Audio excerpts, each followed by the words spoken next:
Does anyone have any questions? Rachel, why don't you start? Thank you, Caroline.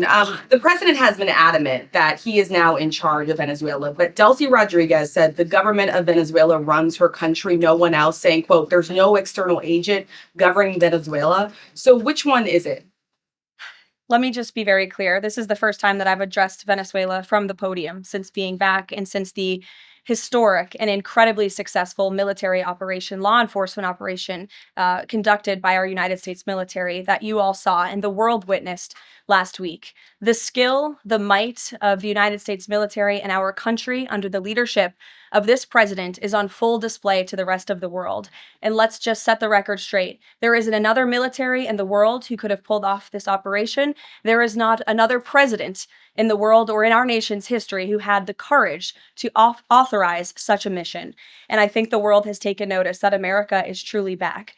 With respect to Venezuela, the Trump administration, led by Secretary Rubio, the vice president, and the president's entire national security team, is in close correspondence with the interim authorities in Venezuela. We obviously have maximum leverage over the interim authorities in Venezuela right now, and the president has made it very clear that this is a country within the United States, the Western Hemisphere, close by the United States, that is no longer going to be sending illegal drugs to the United States of America. It's no longer going to be sending and trafficking illegal people and criminal cartels to kill American citizens as they have in the past. And the president is fully deploying his peace through strength foreign policy agenda. So we're continuing to be in close coordination with the interim authorities, and their decisions are going to continue to be dictated by the United States of America. Just one follow-up when you talk about that leverage there. Has the Venezuelan government fully committed to turning over its oil to the United States indefinitely? And what happens if they do not? Well, as you saw, the president announced last night, this was a deal. This was a deal made by the president and his team with the Venezuelan interim authorities. This will benefit both the American people and the Venezuelan people. And Secretary Wright and the Department of Energy are working with the interim authorities and also with the private oil industry to execute on this historic energy deal. That's not only good for the United States, but it's also going to revive the prosperity, the safety, the security of both the United States and Venezuela as well. Ed. Following up on the oil part of this, 30 to 50 million barrels of oil. How exactly is that going to work? We're getting it out of Venezuela into the United States? Yes. And then what? That's exactly right. So as you know, Ed, as the president announced last night, this was the sanctioned oil that was basically just sitting in barrels, sitting on ships because of the effective quarantine of the United States of America. And the interim authorities have agreed to release that oil to the United States. So it will be arriving here at home very soon. The United States government has already begun marketing Venezuelan crude oil in the global marketplace for the benefit of the United States, engaged the world's leading commodity marketers, key banks to execute and provide financial support for these crude oil and crude product sales. All proceeds from the sale of Venezuelan crude oil and products will first settle in U.S.-controlled accounts at globally recognized banks to guarantee the legitimacy and integrity of the ultimate distribution of proceeds, and those funds will be dispersed for the benefit of the American people and the Venezuelan people at the discretion of the United States government. It sounds like it requires a lot of private sector engagement and agreement. And the oil industry and the banking industry. Do you have that yet? There's a lot of private sector engagement that's happening right now. As you know, Secretary Wright, our energy secretary who's heading up this big project, is in Florida today meeting with some of these oil executives. And as we confirmed earlier, they will also be at the White House later this week. So they are absolutely eager to invest. They're eager about these opportunities. And Secretary Wright is a very well knowledgeable guy when it comes to oil and energy, and he's the perfect man for the job. Another corner of the world, real quick on Go ahead. Go ahead. So just to follow up on the oil, 30 to 50 million barrels is an initial tranche, if you will, and then what happens after that? What? I won't get ahead of the plans that the president and his team are currently speaking with the interim authorities about, but rest assured, there is a long-term plan here. Secretary Rubio and the entire team are working diligently on it, and this is just sort of the first action that you all are seeing. Ed. Thank you, Ellen. So in order to get these oil companies to invest billions in Venezuela, how will the U.S. reassure that their workers will be safe in Venezuela? Could there be troops involved? At this point in time, as you know, there are no troops on the ground in Venezuela. The president, of course, reserves the right to use the United States military if necessary. It's not something he wants to do. Diplomacy is always the first option, as you saw. He tried that with Nicolas Maduro, but unfortunately, he was an illegitimate dictator and an unserious person. And so President Trump authorized this law enforcement operation, and now Nicolas Maduro is sitting in a prison cell in New York. So certainly the president is going to do what's in the best interests of the American people, and that includes workers from our energy and oil industry as well. With that meeting tomorrow, what is the message the president is going to give to the oil executives, and what does he want to hear? Well, the meeting is on Friday, and it's just a meeting to discuss, obviously, the immense opportunity that is before these oil companies right now. Caroline. Stephen, Caroline, and congratulations again. thank you. The New Yorker had a story yesterday on the vice president, and it questioned his, quote, notable absence on Venezuela. And the subheadline asked, was the vice president's exclusion from the operation in Venezuela an expression of his anti-interventionist ideology or political calculation? Would you be able to discuss the vice president's role in Venezuela policy? I did see that report in the New Yorker, and quite frankly, I laughed out loud because it's very clear it's a fake report that's trying to sow distrust and division amongst the president and his team. Let me just be very clear. The vice president has been involved in all policy. He is the right-hand man of the president on all policy matters, including Venezuela policy. He was, of course, read in and deeply involved in this operation from the very beginning. And he was present on the night of the operation via secure communication at a different location as to not damage the operational secrecy of this mission that was so incredibly important to ensure that this mission could be carried out successfully without endangering our troops. Caroline. Sure. The U.S. seized a tanker recently. Russia specifically asked the United States not to seize that tanker. Does this action risk a larger conflict with Russia? I believe you're referring to the Bella 1 tanker that was seized this morning. The Department of Justice and the Department of Homeland Security, in coordination with the Department of War, did announce that seizure this morning for violations of U.S. sanctions. I've spoken about the enforcement of our sanctions policy at the podium prior to the new year. And this administration is going to fully enforce the sanction policy of the United States. The vessel this morning was seized in the North Atlantic pursuant to a warrant issued by a U.S. federal court after being tracked. And this was a Venezuelan shadow fleet vessel that has transported sanctioned oil. And the United States of America, under this president, is not going to tolerate that. I would also just add the vessel had a judicial seizure order in the crew. So that means the crew is now subject to prosecution for any applicable violation of federal law, and they will be brought to the United States for such prosecution if necessary. Kelly, Caroline, Happy New Year to you. thank you. You I'd too. like to talk to you about a couple of things real quickly. The first question about the Venezuelan people. As you know, there's some 8 million Venezuelans here, some of them celebrating in the streets. There are Venezuelans on the ground who are concerned about their safety. What does the Trump administration, what is it doing to actually help people in Venezuela understand that they will be secure throughout this transition? I think the fact that this president actually followed through on the long-held promise of the United States of America, the bipartisan promise to take down the illegitimate Maduro regime, should give assurance to the Venezuelan people and also Venezuelan Americans who fled this communist regime for a better life here at home, that this is a president who is serious about taking down illegitimate regimes and who is also serious about securing the security of the United States of America, including the Venezuelan American people. And I would just add that this is something that not just Republicans and President Trump have talked about for a very long time, but it is also something that Democrats have advocated for. In 2020, Chuck Schumer said that at the time, President Trump had not brought an end to the Maduro regime. The Maduro regime is more powerful today and more entrenched today than it was when the president began. Now you hear Chuck Schumer out there saying this is reckless. The American people and the Venezuelan people should be in fear. But this is something that Chuck Schumer has long advocated for. Senator Chris Van Hollen, same thing, had said that the United States is going to use its leverage and influence to push for negotiations to transition to the truly elected leader. This was under President Biden. We know Maduro and his cronies don't want to go quietly into the night. The U.S. needs to work to ratchet up the pressure. Now, Senator Holland says it's an illegal act of war to get rid of Nicolas Maduro. So the hypocrisy is really astounding here. And thank you for giving me an opportunity to point it out, Kayla. Sorry. Go ahead. Yes. So there are reports that the administration is demanding that Venezuela cut ties with China, Russia, Iran, and Cuba. Can you confirm? I'm sorry? The reports that the administration has essentially demanded that Venezuela cut ties with China, Russia, Iran, and Cuba. Can you confirm that?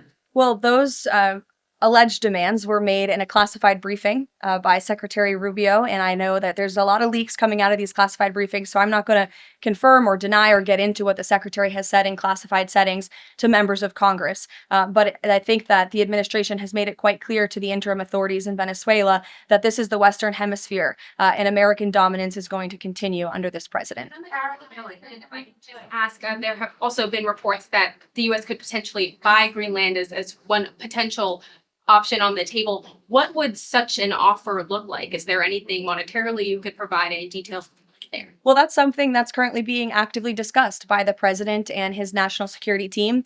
And I would point out that the acquisition of Greenland by the United States is not a new idea. This is something that presidents dating back to the 1800s have said is advantageous for America's national security. The president has been very open and clear with all of you and with the world that he views it in the best interest of the United States to deter Russian and Chinese aggression in the Arctic region. And so that's why his team is currently talking about what a potential purchase would look like. Jackie. Caroline, following up on Greenland, why not rule out taking it by military force? I know that past presidents and past leaders have often ruled things out. They've often been very open about ruling things in and basically broadcasting their foreign policy strategy to the rest of the world, not just to our allies, but most egregiously to our adversaries. That's not something this president does. All options are always on the table for President Trump as he examines what's in the best interests of the United States. But I will just say that the president's first option always has been diplomacy. Again, look at Venezuela. He tried ardently to strike a good deal with Nicolas Maduro, and he told him, I will use the United States military and you will not like it if you don't take such a deal. And look at what happened. With respect to Iran, the president said the same thing, right? He tried to have serious interest in a deal with the Iranian regime with respect to their nuclear capabilities. They were not interested, and so Operation Midnight Hammer happened, which was another remarkable military success under the leadership of this commander-in-chief. So the president keeps his options open, but diplomacy is always the first. Quickly, just one additional follow-up on that. Does the president recognize Denmark's ownership as part of the kingdom?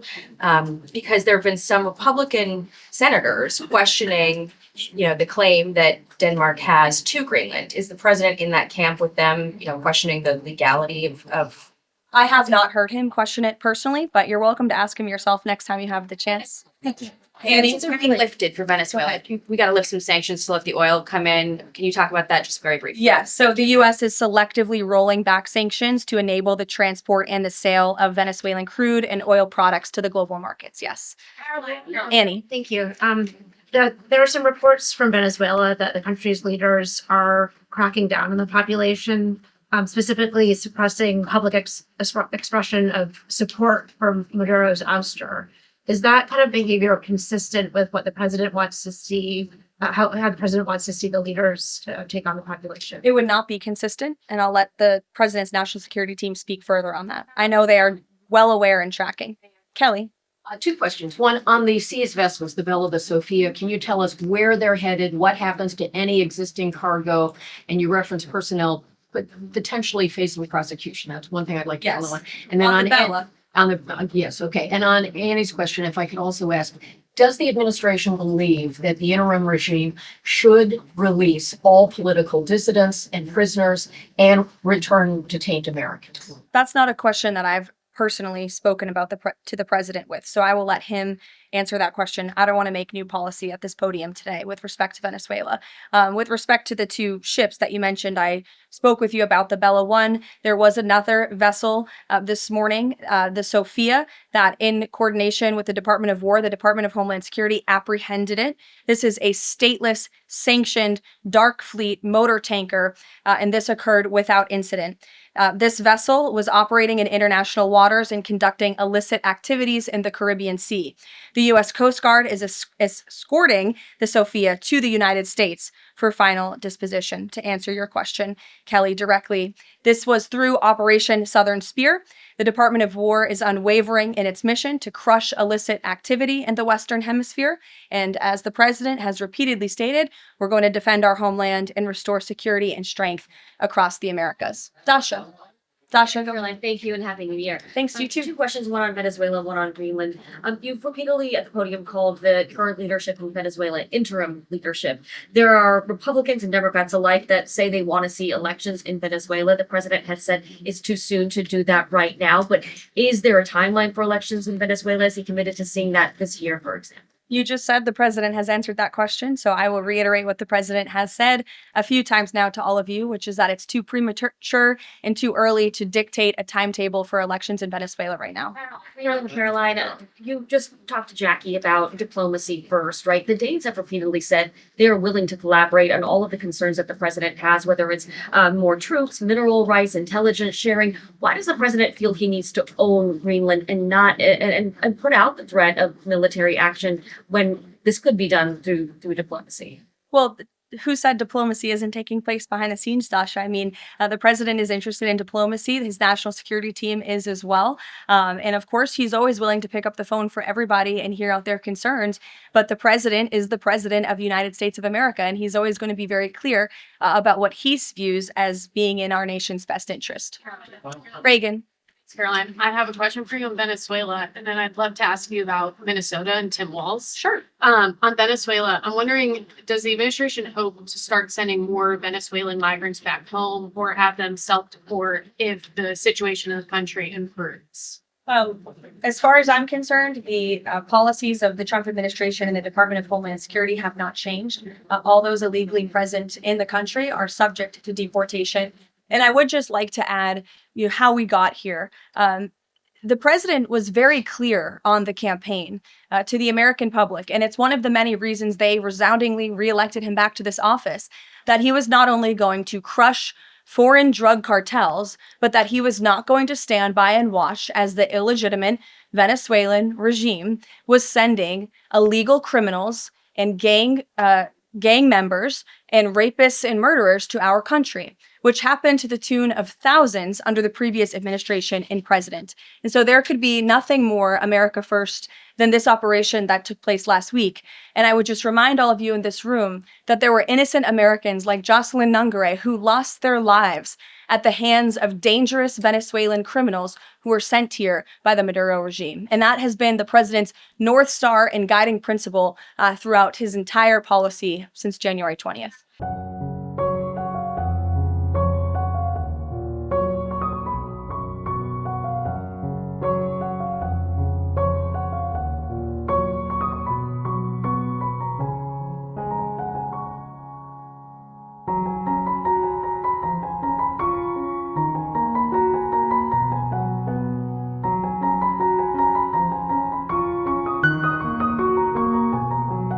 Don't forget to hit that like button, subscribe if you haven't already, ring that notification bell so you know every time I post a new video. If you like what I'm doing over here, you want to show a little extra love and support, be sure to check out our website, crownandthread.com. That's where you can grab all the awesome clothes you see me wearing in all of my videos. Like this one, it says, "He conquered as the lamb, returns as the lion." You know, the Lion of Judah, that would be King Jesus. And these are all handmade by my beautiful wife. We got tons of different designs to choose from, Christian, conservative, sizes ranging from itty bitty extra small to big and hefty 5X for my folks that like to eat. Bunch of different colors. It's all gooder than chicken to me. Of course, I'm biased though, but I'm sure we've got something that you look great rocking or that'll make an awesome gift for someone you love. We also sell some pretty sweet woodworking pieces made by my father-in-law, crosses, hearts, charcuterie boards.